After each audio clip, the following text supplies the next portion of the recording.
Hombre, don Javier. Hola. ¿Qué tal? Muy buenas tardes, ¿qué tal? ¿Cómo estáis? Buenas tardes, ¿cómo estás? Un placer estar aquí. Un placer para nosotros, Javier, tenerte aquí con nosotros. ¿Me puedes ver y oír bien? Yo te oigo bien, no sé si vosotros, quizá el sonido está un poquito bajo, voy a intentar mejorarlo, el mío, de recibo, vamos. Javier. Sí, vale, perfecto. Y la imagen también es porque estoy en el medio rural y el medio rural a veces no tiene la mejor cobertura tecnológica, aunque otras muchas ventajas, pero no esa. Pero sí que me veis bien, ¿verdad? La conexión es adecuada. Yo te veo muy bien, la voz también muy bien. El fondo también lo veo muy rural y muy bonito. Ah, bueno, sí, este es el refugio de los enfermeros rurales, de esta nueva versión que me ha tocado vivir, encantado en este tiempo, ¿no? Y bueno, estoy refrescando la artesanía popular y la cerámica popular que tantos años me acompañaron, con lo cual no es de extrañar, os puedo hacer una visita guiada por aquí, por mi ático, donde, ahí voy metiendo mis pequeños tesoros del pasado. Bien, podemos reservarlo unos minutos y nos haces un pequeño... un paseo, bueno, es cierto. Me dice la gente que están conectándose sin problema y que se oye perfecto, ¿eh? Bueno, pues perfecto. Eso me da tranquilidad. Y nada, aunque estamos en una tarde borrascosa y con tormentas, seguro que nos permite este café tertulia, porque realmente, el café me falta, me lo tomé ya, porque es una hora muy taurina. Esto de las 5 de la tarde es una hora muy, de sopor postpandrial, con lo cual será entendido que alguien... Sí. Algo fisiológico. Muy bien. Vamos a esperar un minutito porque la gente normalmente se conectaba a las 7 y ya tenían tu hora, entonces lo hemos adelantado, aprovechando un poco también el cambio, ¿no? Ya de verano y demás, para poder adelantarlo y dar libertad luego a la gente para que a las 7 estén listos para ir a pasear o lo que... A las piscinas comunitarias con precaución. Sí. Muy bien. Javier, y es un placer tenerte aquí. Muchísimas gracias que puedas estar esta tarde con nosotros. La verdad que siempre es un placer y poder contar contigo para este tipo de sesiones, aunque hoy mucho más informal, ¿no? Pero yo creo que también nos puede dar esta otra perspectiva desde este punto también más informal, ¿no? Es lo que tú comentabas, una tertulia, ¿no? Ese yo creo que tiene el doble fundamento, hacerlo desde casa, en este caso, tiene esa virtud de intimidad y también un poco romper esa imagen que para algunos podemos tener de personas siempre allí en la lejanía y con un traje y muy orondo y yo creo que esto lo vamos a vencer. Seguramente el mayor volumen de personas ya hemos tenido oportunidad de intimidar, pero hay con quienes solo nos vemos en eventos grandotes y multitudinarios y siempre te ven así como alguien que yo de verdad que duermo sin traje ni corbata, ese es mi artificio y más bien todo lo contrario, la cercanía es algo que hemos querido profesar todos y los que me conocéis sabéis que así ha sido, ¿eh? Es un placer. Yo sé que es así, y tu cercanía siempre y esa oportunidad, ¿no?, de dar algo, ¿no?, algunos minutos o un tiempo a la gente para poder hablar con nosotros. Sí, hombre, ya que no tenemos... En los congresos es difícil, ¿no?, porque estás... Sí, esa es un poco la sensación, ya digo, primero la de la imagen, que quizá, estás un poquito más acelerado en esos días y tienes que hacer paradas técnicas, pero muy contra el reloj, ¿no?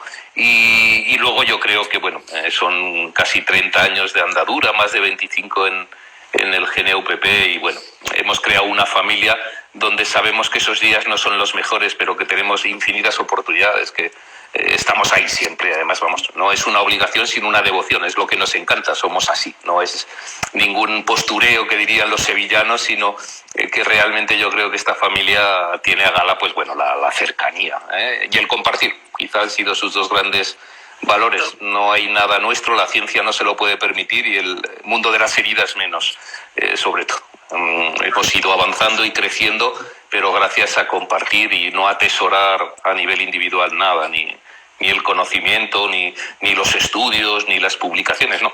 Yo creo que estamos en esa pelea todos juntitos, como bien sabes tú de primera mano. Tanto, ¿no? Y en esta oportunidad es lo que dices, ¿no? De compartir, ¿no? Que es realmente cómo se puede tener un mayor crecimiento también, ¿no? Es obligatorio. Había alguno de esos grandes que decía: quien se guarde la ciencia para ellos no es un verdadero científico. Quien no comparta, y más en nuestra disciplina enfermera, con sus colegas, tiene un problema, bueno, no sé si de egocentrismo o de algo que no es mencionable en un foro formal. Por lo tanto, yo creo que todos, los más veteranos, los que ya no vamos a cumplir mitades de siglo, sino lo siguiente, bueno, yo creo que estamos todos en la línea. Y sobre todo porque hemos tenido un poquito la oportunidad histórica de haber sido partícipes de este crecimiento, de ver cómo en 30 años, nuestro conocimiento personal, el movimiento científico en torno a las heridas ha evolucionado, ha eclosionado como nunca hubiéramos pensado. Y eso se debe a muchas personas con nombres y apellidos que estamos aquí, que nos unimos. Antes nos abrazábamos, ahora lo hacemos de forma virtual durante una temporadita, pero que creo que hemos hecho, un poco hemos ido poniendo esos granitos de arena y ahora hay una montaña ya muy respetable. Y tanto.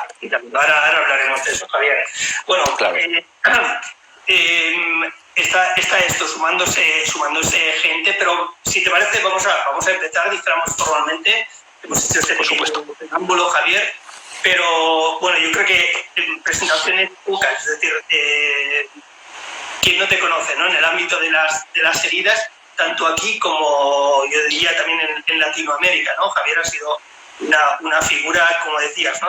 Con una trayectoria muy amplia, con más de 25 años en este ámbito y con multitud de responsabilidades, con multitud de representaciones de diferentes sociedades, instituciones y demás.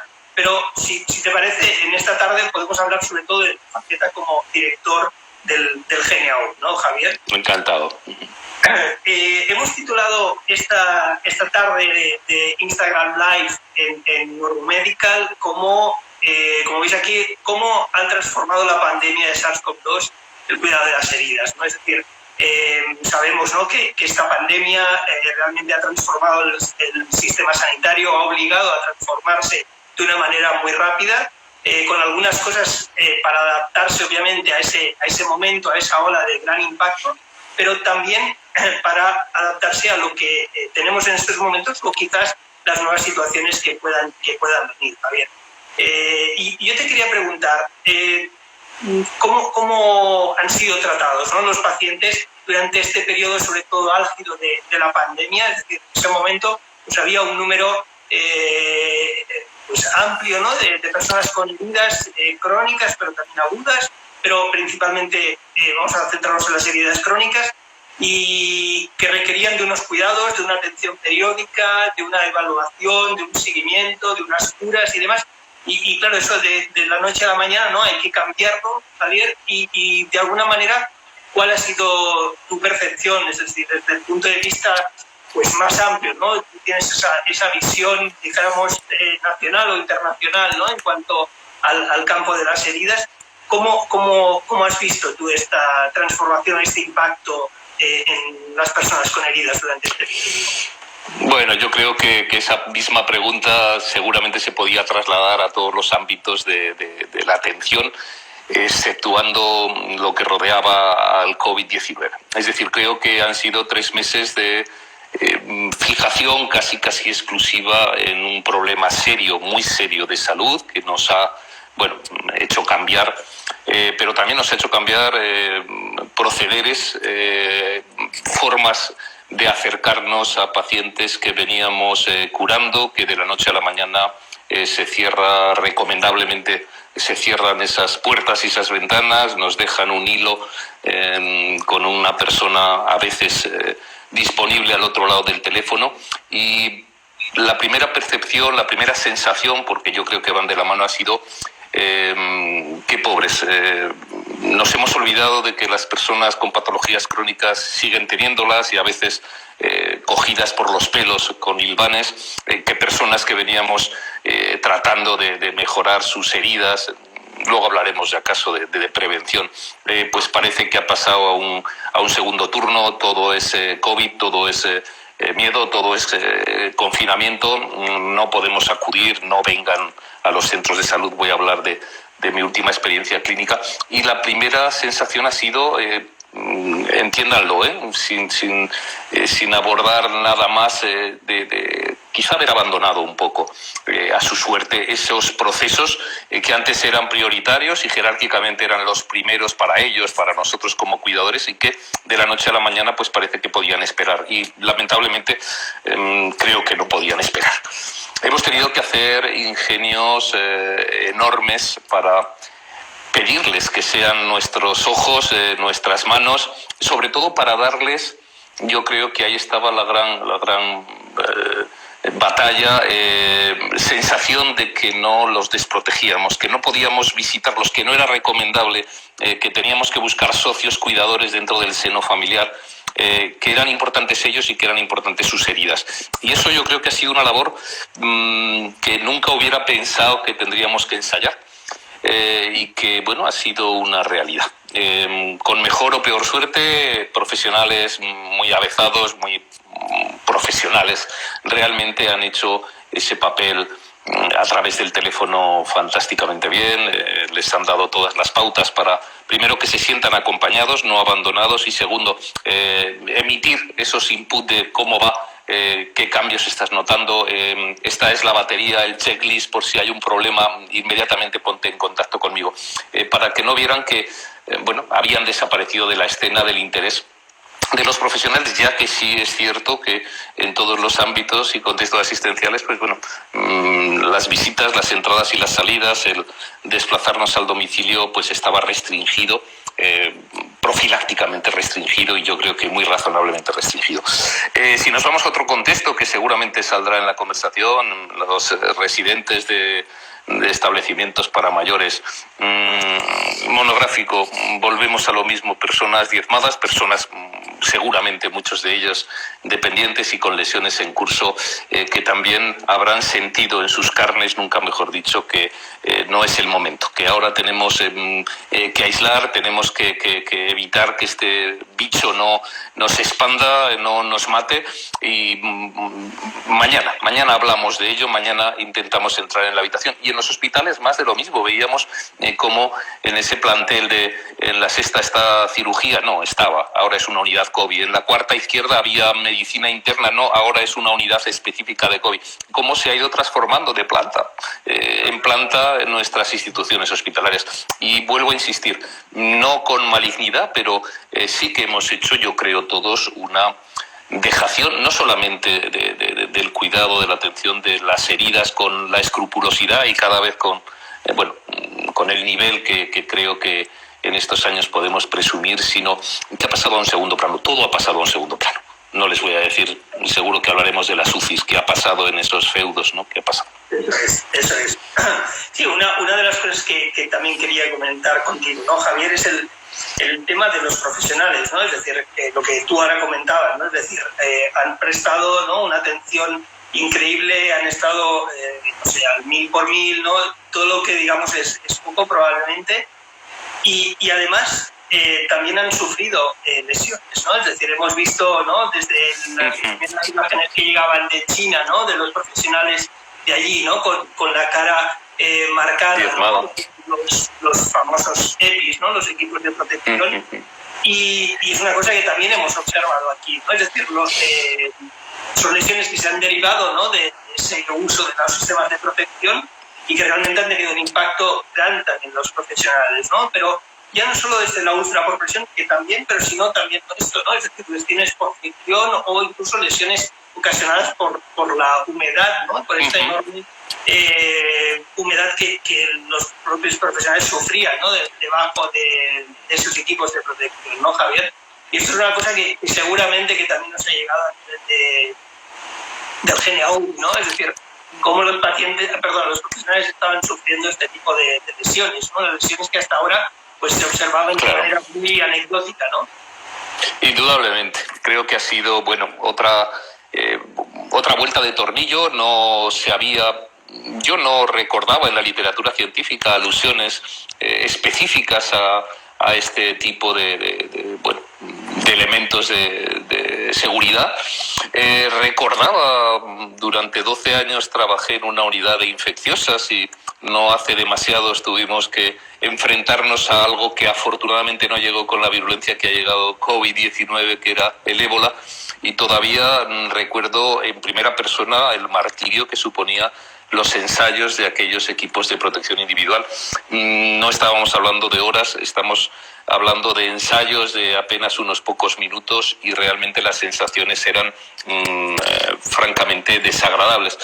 Si esto le sumamos las largas estancias que ahora han tenido o hemos tenido, pero quizá, no sé, en el ámbito de la atención comunitaria pues ha sido un poquito más leve. Ibas al domicilio, hacías la imposición de hábitos, entrabas, departías con aquellas personas y salías. Estamos hablando de personas que lo han podido llevar durante una media en el turno de 3/4 partes de ese turno.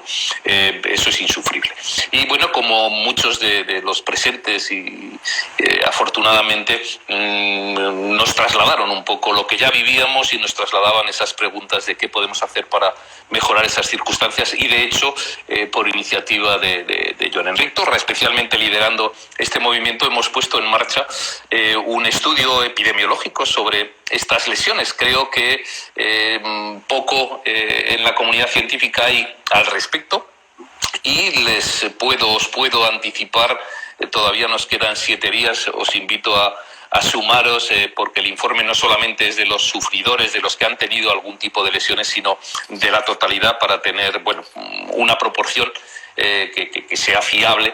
Y deciros de forma muy anticipatoria que más de 2.000 participantes ya, a falta de una semana, y simplemente un dato más que llamativo: más de la mitad de todos reportaban una lesión, como bien apuntas, enmarcada en ese marco de lesiones cutáneas relacionadas con la dependencia, donde quizá la presión o la presión en combinación con cizalla no ha sido la preeminente, sino que fuerzas de roce y especialmente humedad han sido los grandes artífices. Estamos hablando de un episodio nuevo. La generalidad no utilizaba un EPI. De hecho, yo creo que las siglas, seguramente la primera vez que lo descubrieron los que tenemos más edad, sería EPI y su compañero Blas del barrio Sésamo. Esto no puede ser. Quite los puntos. Pues no ha sido de risa. Realmente ha sido un proceso lesivo, con lesiones superficiales, afortunadamente, pero que tienen que dejar impronta. Esperemos que no haya que recuperar dentro de nada esa ceremonia del vestido, esa ceremonia de tener que utilizarlas tan asiduamente. Vamos a hacer las cosas bien para que no suceda, pero espero que las instituciones y los propios profesionales tengamos esa cobertura de seguridad, que ahora ya tenemos cifras para documentar que ha sido muy relevante. Ha sido un problema que no hubiéramos pensado, que nunca se hubiera dado en algo tan cercano. Tampoco con estas proporciones nunca habíamos tenido, por lo menos en nuestro entorno más inmediato, quizá en África, donde tienen que navegar muy a menudo con episodios de alta contagiosidad, pues lo han tenido que sufrir. Pero para nosotros éramos neófitos, incluso los que ya habíamos tenido esa oportunidad de ensayar en la NASA y con nuestras escafandras y con todo el equipo absoluto. Eso era una prueba. Esto no ha sido una prueba, lamentablemente. Esto ha sido un ejercicio de campo y con muchos damnificados. Y Javier, ¿cuándo podremos contar con los resultados finales de este estudio? La verdad es que la energía, ya digo, Joan Enric ya nos proporcionó ayer unos preliminares con una muestra de más de 2.000 profesionales. Como os decía, presentando alguna lesión, tengo aquí algunos apuntes que me permitirá compartiros. Más del 52.6%, especialmente la mitad de todos ellos debidos a mascarillas no quirúrgicas, FFP2, y también gafas con localizaciones como no podían ser menos, puente de nariz, y todavía no lo he memorizado, en un 63% y orejas en más del 31%, pero un recordatorio a aquellas personas que habían presentado lesiones, una o varias, la mayoría más de una, las horas de día de EPI estaban entre el 5.1 a 8 horas. Es decir, estamos hablando de personas que entraban en el turno ampliado y prácticamente todo el tiempo se lo pasaban, digamos, con este atuendo, ¿no? Con este atuendo protector, pero al mismo tiempo muy limitante. Intentar realizar una técnica, una aproximación con un EPI, hay que vivirlo. En este caso, ya digo, ha habido mucho rápido adiestramiento. Adiestramiento de campo, no adiestramiento previo, porque no había tiempo que perder, sino póngase esto, ayúdele a su compañero a vestirse, aprenda viendo. Aquí le dejo unas infografías, los protocolos que todos sabemos tenían una velocidad astronómica en sus cambios. Todas las mañanas había y a media tarde otro cambio, y nos pasaba igual. Los EPIs también hemos visto algo lamentable y que espero que no vuelva a suceder, es ese vacío donde están esas improvisaciones muy domésticas y por tanto muy arriesgadas de no hay batas impermeables, vamos a colocar, bueno, esas imágenes que yo creo que tenemos todos grabados en nuestras retinas y que ojalá de verdad no pasen, sino, bueno, a un anal de la historia que nunca más se dé. Hemos debido de aprender la lección. Primero por lo complejo que es, protocolos específicos, creo que es un dato enormemente interesante. Ningún producto de prevención en el 30% utilizaban los profesionales, y protocolo específico para este buen uso no en el 71%. Estamos hablando de datos preliminares, pero por ahí van a ir. Es decir, nos ha pillado con la lección por aprender. Quizá cuando volvamos al aula y hablemos nuevamente de heridas, haremos un especial, que ya hablábamos de fricción, como no, y de humedad. Vamos a ver, mira, y cuando todo esto se conjuga y se fija en una persona, esta es la imagen y estas son las repercusiones, y esto es lo que hay que hacer, esto es lo que hay que tratar de evitar.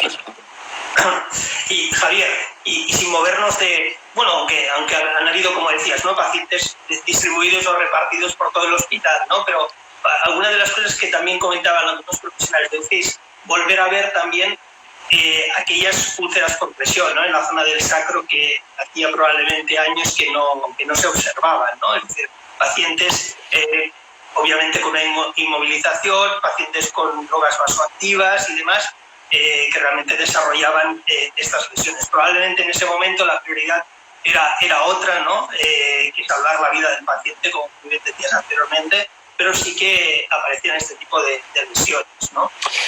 Categóricamente, José María. Hemos visto, hemos hecho algunos intentones de poder documentar realmente lo que era una sensación o lo que era el recibo de demandas, de denuncias, de informes que nos mandaban. Pues bueno, la familia del grupo del GNUPP es amplia y recibías correos internos en la lista de debate. Estamos viendo, como bien apuntabas, lo que no habíamos visto antes. No sabemos cuántos. Las sensaciones son que lesiones de tanta gravedad, con tanta severidad, algunos teníamos dificultades para recordar. Personas que no les correspondía, personas que no debieran, a pesar de su fragilidad, haber desarrollado ese tipo de lesiones, lesiones en localizaciones paradójicas. El decúbito-prono, bien sabemos que ha sido un elemento utilizado para salvar, para mejorar la ventilación de esos pacientes tan afectados, pero vuelve a llamar nuestra atención poderosa lo que venimos predicando siempre: la prevención no puede empezar mañana o pasado o cuando se estabilice el paciente. Las lesiones cutáneas necesitan muy poquito tiempo, muy poquito espacio para que sean definitivas, y bueno, con estas repercusiones tan severas. Ahora tendríamos que hacer un estudio, no sé si a alguien se le ocurrirá iniciarlo, para ver cómo han afectado en cantidad, difícil, porque los registros también han pasado a un segundo plano en ese sentido, eran problemas menores, y segundo, la calidad de vida post-COVID-19.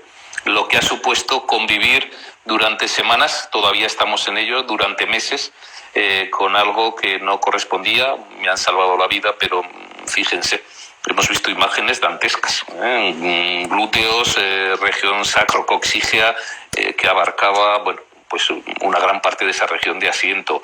Y la verdad es que, ¿por qué? Pues la situación basal era mala, en ese caso has apuntado muy bien, sometidos a... pero sobre todo con una preocupación, cambios posturales que a veces no era posible acometer, pero superficies especiales. Nuestro gran aliado cuando los cambios de postura no son efectivos o no tan efectivos como quisiéramos, que no estaban en algunos casos, que no estaban, correspondiendo al riesgo elevado, y qué decir, no existir prácticamente, por ejemplo, los decúbitos prono. Ha habido que implementar mucha artesanía para evitar esos puntos de apoyo que no estábamos preparados. No quiere decir que no existiera el mercado. Tiene un pequeño y un gran material que podría servirnos, pero no estaba ni en las cantidades ni en el momento oportuno. Pero insisto, la prioridad era salvar la vida, la prioridad era y es razonable, no es negligente, salgo lo antes posible, voy a hacer el mínimo de maniobras con esa persona. Los dos básicos no se han abandonado, pero no con el celo quizá o con la serenidad que en tiempos pasados hubiéramos profesado, y eso pues quizá esté ahí la traducción. Qué decir en personas que vivan en sus domicilios y a lo mejor cuidados por personas que tenían muchas dificultades y que siempre estaban esperando el cuidador familiar o el cuidador profesional que llegara a realizarle esa higiene. No ha llegado el cuidador, la abuela no podía movilizar al abuelo, y esa cadena tiene resultados pues tan dantescos como los que hemos visto. ¿No? Y probablemente, al igual que ha ocurrido, ¿no?, con el número de personas infectadas, todas estas cosas, probablemente son datos que vayamos conociendo en los meses posteriores, incluso en los años posteriores, ¿no?, de realmente ese impacto, ¿no?, del primer momento, y también luego ese impacto de esa segunda ola, ¿no?, que llaman, de aquellas heridas que no se han podido atender de la manera que requerían, o de aquellas heridas que van a aparecer, ¿no?, pues esto, ¿no?, por esta falta en este momento de cuidados o de prevención. Y otra cosa, Javier, un poco relacionado con esto también, pero una de las cosas que los profesionales intentaron implementar de manera rápida para poder salir, ¿no?, de la situación y prestar los cuidados de la mejor manera, o al menos intentar esto, no abandonar, ¿no?, a los pacientes, fue la telemedicina, ¿no?, o algunos elementos, ¿no?, de la telemedicina, que en algunos casos se resumía principalmente en WhatsApp, ¿no?, o herramientas de este tipo, en algunos casos ya más sofisticado porque ya tenían alguna experiencia previa, pero bueno, parece en estos momentos que es una realidad, ¿no, Javier? ¿Y qué te parece a ti? ¿Es una cosa que ya puede ahora permanecer, ¿no?, o que probablemente volvamos a la atención que estábamos acostumbrados? ¿Cómo ves esto, Javier? Bueno, yo creo que va a convivir la telemedicina en general, la teleenfermería. Yo creo que son elementos que siempre estaban ahí, que no se habían explotado, sí explorado levemente en el ámbito de las heridas. De hecho, hay unidades muy tradicionales. Estoy acordándome de mi amigo Antonio Villar, que fue pionero en Sevilla, hizo un gran trabajo, pero sobre todo estaba dirigido a apoyar a los profesionales, a intercambiar, a hacer consultas. Ahora ya no estaba el profesional, ya no había a veces ningún intermediario, sino el propio paciente y su cuidador. A veces, por eso decía la telemedicina, teníamos un hilo conductor que era un teléfono, un auricular y alguien al otro lado que tenía que acostumbrarse a interpretar lo que le estábamos diciendo. Entonces, yo creo que es una herramienta de trabajo valiosísima. De hecho, nosotros tenemos, como bien sabéis, y hay otros muchos aplicativos, un sistema integrado para monitorizar la evolución de esas heridas, que puede valer al profesional y que también el propio usuario pues puede mantener ese vínculo, hacerse su foto, hacerse preguntas, es decir, intercambiar esa respuesta. Pero hay que pensar que muchos de nuestros usuarios con heridas son personas octogenarias, nonagenarias, qué decir, ahora, durante estos meses, sin absolutamente nadie a su alrededor que los pudiera cuidar si no estaban institucionalizados, y eso, bueno, pues hemos tenido que improvisar bastante. A mí la telemedicina, por llamarla de una manera genérica, creo que es un elemento muy valioso. Yo creo que la ejercemos nosotros muchas veces. Nuestras listas de debate son recursos. ¿Qué os parece? ¿Cómo vamos? Dame más información. Pasa fotos siempre con todo el cuidado y la mesura que obliga, pero es un aliado perfecto. La monitorización que nos permiten estas nuevas tecnologías, estamos hablando, ELCOS, nuestro sistema, nos ayuda en el diagnóstico, un diagnóstico por colorimetría, con una nube que va aprendiendo cada vez más sobre los casos que vamos incorporando. Esto nunca lo hubiéramos pensado hace poco. El campo de batalla de la telemedicina quizá está muy bien proyectado para ser una ayuda rápida al profesional en caso de emergencia, y con algún grupo, quizá cuando nosotros seamos esos los que estemos esperando la llamada o el Skype o el Instagram Live que va a hacer el profesional para preguntarme cómo estoy, pues quizá tengamos menos dificultades con las teclas. Hoy por hoy yo os puedo contar la experiencia con algunos de ellos. Han vuelto los nietos a la casa. Mira, que me ha llamado el enfermero que a ver si que no voy a bajar, pero que le mande una foto de cómo estaba esa lesión en la pierna. Hijo, por favor, mándasela. Lo hemos rescatado. Estamos hablando de algo que para ellos no les ha venido dado, que nosotros incluso los más veteranos hemos tenido un poquito que aprender así, sprintando, y ahora yo creo que sí que va a incorporarse, sí que va a vivir con nosotros y que nos va a ayudar también en nuestro trabajo cotidiano, no cabe duda. No, y además este tipo de herramientas, ¿no? Cada vez también son más potentes, ¿no? Incorporan, como decías, ¿no? de aprendizaje propio, ¿no? Estas opciones de Big Data, totalmente, de todo esto, ¿no? Que nos van a permitir eso, lo que tú yo creo que muy bien definías, ¿no, Javier? Que sean una ayuda, ¿no? Para el profesional. No van a sustituirlo, obviamente, pero pueden ser una ayuda, ¿no? En ese seguimiento del paciente o en esa comunicación entre profesionales o en esa comunicación directamente con el paciente, ¿no? Totalmente. Hay que sacar lecciones positivas de todo, incluso de estas crisis sanitarias tan graves. ¿Cómo? A menudo te preguntas si era necesario siempre el que el paciente de rural, por situaros a todos, de que el paciente viniera a la consulta. Bueno, la consulta era un escenario de psicólogo argentino, con todos mis respetos. La antesala de la consulta a mí me parece lo más maravilloso que hay, y yo la ejerzo cada vez con más profusión, o la ejercía. Pero también nos hemos dado cuenta de que muchos de ellos pues venían a socializarse, que su problema de salud puntual era escaso, y en el caso de las heridas también, pequeños consejos que podían ahorrar, entre comillas, pues una venida o una asistencia en el domicilio sin ningún riesgo para nadie. Y sobre todo yo vuelvo a insistir en la percepción de no sentirse abandonados. Cuando hemos visto escenas en la UCI de algún compañero que le ha aproximado el teléfono al paciente para ponerlo en contacto después de semanas con su familia, yo creo que eso obtiene, a nivel de autoestima, de ganas de vivir, todos los elementos. En esto nos pasa igual. Seguramente ahora, cuando manejas la imagen y el sonido, como lo estamos haciendo en esta tarde, deja impronta.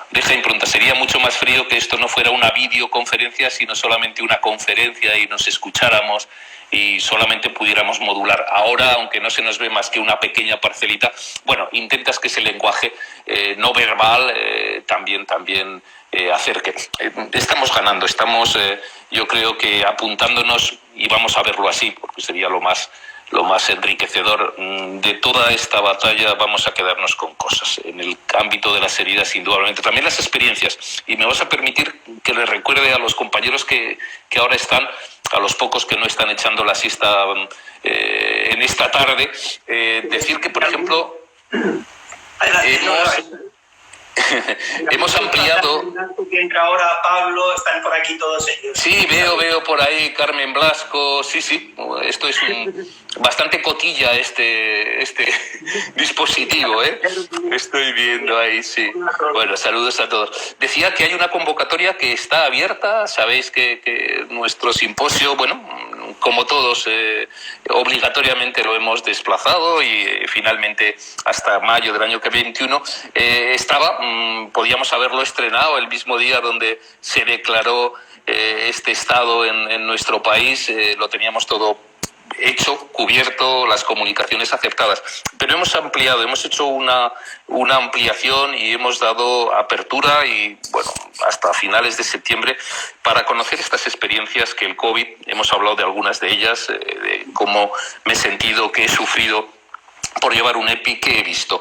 Y tanto esa galería de testimonios como de qué he tenido que hacer que antes no hacía, cómo he modificado mis pautas de acercarme a un paciente con heridas, los hemos instalado en ese capítulo de comunicaciones COVID-19, que no fue oportunista, sino que lo vimos inmediatamente decir, esto no lo podemos cercenar, el resto del simposio va a tener vigencia, haremos pequeñas modificaciones, está cerrado, lo podemos inaugurar mañana, pero esta voz se la tenemos que dar a los compañeros. Y de hecho ya se van prodigando esas comunicaciones que a la comunidad científica a la que nos debemos, pues queremos compartir. Yo creo que eso es algo loable. También aprovecho esta tribuna para llamar y para animar a aquellos que puedan compartir cosas, compartir experiencias. Y tanto. No, seguramente, ¿no? Que hay muchísimas experiencias, pues eso, interesantísimas para compartir y sobre todo también necesarias, ¿no? Para el aprendizaje. Claro. De todos, ¿no? De aquellos profesionales que han estado más cerca o aquellos que han estado en una segunda línea, es decir, que se abre un campo, ¿no? Que hasta ahora no conocíamos y que obviamente está generando mucho conocimiento. Sobre eso también, Javier, te quería preguntar. Esta situación ha obligado a trasladar, pues esto, ¿no? Reuniones presenciales, ¿no? Como comentabas ahora, eventos científicos presenciales, a formato online, ¿no? Es decir, ahora todos, ¿no? Estamos trabajando con Zoom, con todas estas herramientas, con Teams, con todas ellas. Y también de cara a la formación, probablemente también de alguna manera, ¿no? Tenía influenciada esta formación que antes optábamos más por presencial y que ahora hemos tenido que trasladar a este ámbito online, ¿no?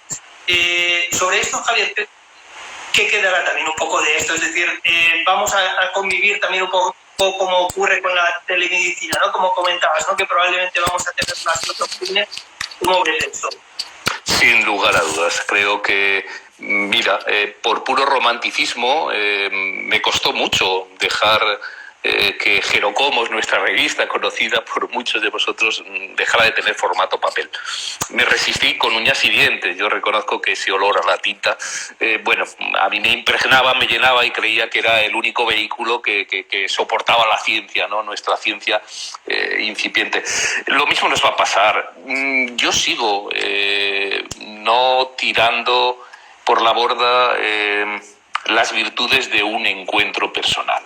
Creo, yo he tenido una experiencia religiosa este año, muchas, hemos tenido todos, llevo 30 años formando en enfermería geriátrica alumnos en la escuela de Logroño, es el primer año que no sé cómo son, no sé, 76 alumnos, si son altos, bajos, morenos o rubios. Ellos sí, porque he tenido, bueno, no se iba a decir, han tenido el pundonor de verme en algunos vídeos o en algunas locuciones que he hecho, pero yo no sé cómo son. He intentado utilizar toda la estrategia, la didáctica y las tecnologías para acercarme a ellos, pero todavía tengo un sentimiento, yo que trabajo sobre todo actitudes. El conocimiento está escrito. Intento trabajar actitudes, intento trabajar miradas, intento dejar esas improntas con ejemplos. No lo he tenido, lo he reinventado y no sé si lo he conseguido. Los eventos científicos quizá ya no lleguen a alcanzar las cifras tan multitudinarias, y tengan que convivir con aquellos que quizá pues bueno, no puedan desplazarse 7.000 kilómetros desde América Latina para compartir con nosotros unos días. Los formatos híbridos, yo creo que tanto en los simposios, en los congresos científicos, en los encuentros científicos, no van a desplazar al encuentro. Yo creo que tiene 5 minutos de pasillo. Es enorme, no se ha cifrado las bondades que puede tener el encuentro que puedes hacer con colegas en una sala de comunicaciones sencillamente preguntándote, o escuchar en primera persona a esa magistral charla. Yo creo que eso es insustituible. Yo lo siento, he tenido que aprenderme o intentar todos los formatos, como decías, desde Zoom hasta las 1000 variantes para llegar a los distintos lugares. Ha sido muy bonito, hemos compartido en estos días pues con centenares de personas que no lo hubiéramos hecho de otra manera, allende los mares. Hoy en este momento creo que tenemos todos unos anticuerpos, ojalá, ante el coronavirus, pero lo que tenemos es en estos días casi unos anticuerpos antiwebinares. Creo que en esta misma tarde, a esta misma hora, deben de estar programados 3. Y yo creo que, que tenemos que ser un poco sensatos también. Era la forma de conectarnos, pero ahora necesitamos descansar, necesitamos volvernos a ver un poquito con más detalle, no sé, a ver si llevamos bermudas y a ver cómo estás y tengo ganas de abrazarte, lo decíamos antes, ¿no? Con efusividad. Pero seguramente esto también nos ha demostrado que el teletrabajo, eso que oíamos hablar y que nos parecía muy americano y muy de yuppies, que hay muchos espacios y muchos momentos y muchos trabajos que lo han permitido e incluso han posibilitado una cierta conciliación familiar que no hubiera sido posible de otra manera. En sintonía con eso, la formación. Algunos teníamos experiencia en formación online a través de la formación posgraduada. Muchos de los cursos de expertos o incluso másteres en los que participamos ya se hacen de forma o semipresencial o incluso enteramente online. Pero yo digo, el jugo, el sustrato de 5 minutos de encuentro, eso creo, me costó dejar el papel en Jerocomos, pero no sé si quizá antes de mi jubilación, que no estará tardando mucho, a lo mejor nos tenemos que encontrarnos en grandes tribunas. Vamos a trabajar desde el grupo para que ese encuentro, en este caso Toledo, dentro de 6 meses sea una realidad física, que nos podamos, no sé si tocar o vernos en la distancia con una regla. Yo creo que algo más podremos avanzar si somos sensatos y que nos enriquezca. Vamos a tener un año 2020, Año Internacional de las Enfermeras, que nadie nos hubiera dicho que este era el guión, ¿eh? No hemos salido bien parados. Acabo de recibir una noticia de que quizás se prolongue, que la OMS parece que habían acordado prolongar durante el primer semestre también este reconocimiento. No sé si eso es buena noticia o regular, visto lo visto, pero puede ser que sea un año y medio de celebración y de reconocimiento a nuestra disciplina enfermera y a las matronas, de las que espero aprendamos mucho y ya no sigamos perdiendo muchas cosas. Y tanto, sí, ¿no? Y es esto, este año había otras cosas planificadas, ¿no? Que no eran estas. Totalmente. Ha venido a ti, ¿no, Javier? Sí. Otra de las cosas que quería preguntarte es un poco esto, ¿no, Javier? O sea, obviamente sabemos todos, ¿no? Las situaciones tan desagradables que se han dado, las cosas negativas que han habido, pero también han habido cosas, ¿no? Estamos aprendiendo algunas cosas positivas, ¿no? ¿Qué crees, Javier, de todo este momento, ¿no? De estas situaciones, de lo que hemos visto? ¿Qué hemos aprendido? ¿Qué deberíamos aprender que pueda cambiar el cuidado de las heridas, ¿no? A partir de ahora? Es decir, a partir de lo que hemos visto, de lo que hemos vivido, ¿con qué nos quedaríamos o en qué tenemos que pensar, ¿no? Con lo que comentabas, ¿no? Por ejemplo, esta falta de sistemas de protección o esta falta a veces de poder dar ese seguimiento que el paciente necesitaba, ¿no? O esa prevención. ¿Qué resaltarías, Javier? Al menos 3 cosas que tú resaltarías de este momento. Mira, es una pregunta capital porque he tratado de autoaprender en qué cosas beneficiosas hemos sacado de una crisis tan grave y tan pertinaz como esta.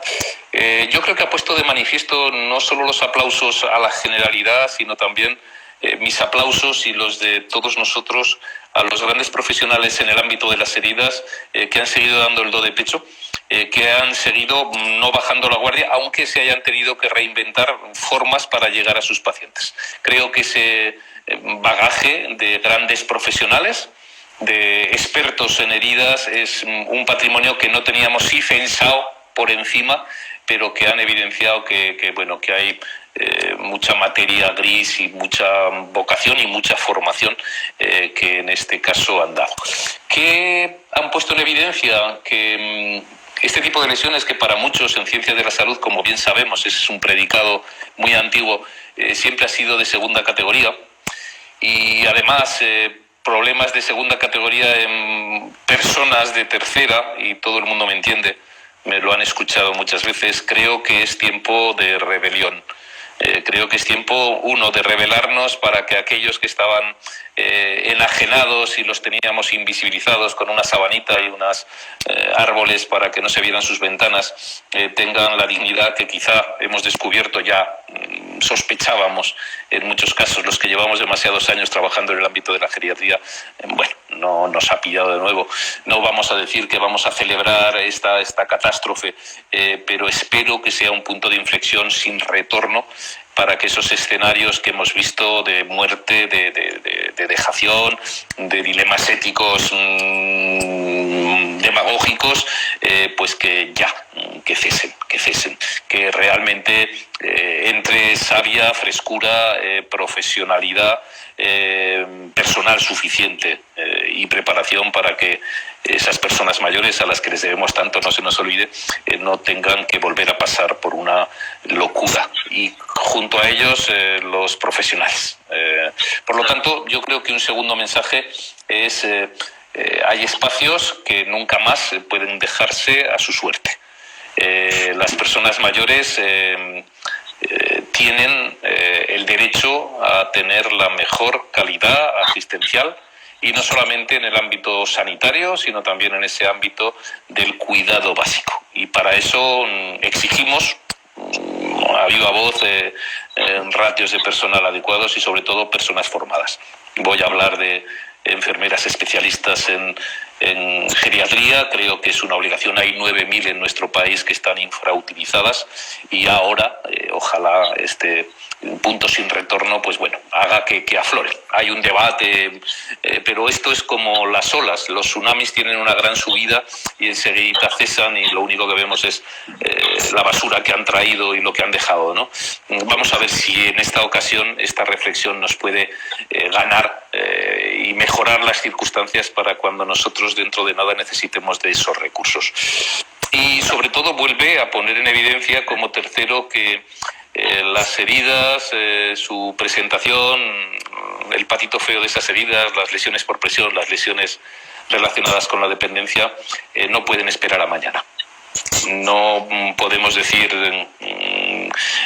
metafóricamente vuelva usted mañana me ocupo de usted, porque nos encontramos que la catástrofe está hecha.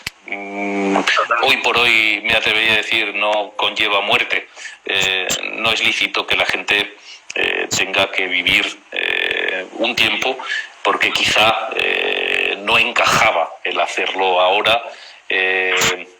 Replanteémonos que la prevención es algo que cobra una mayor entidad en épocas de crisis. Que no esperemos a una recidiva, que no esperemos a otra llegada masiva de un problema de salud para planteárnoslo. No, tenemos claro que hay que ensayarlo desde el minuto cero, que quizá no se vea como prioritario, pero indudablemente lo es.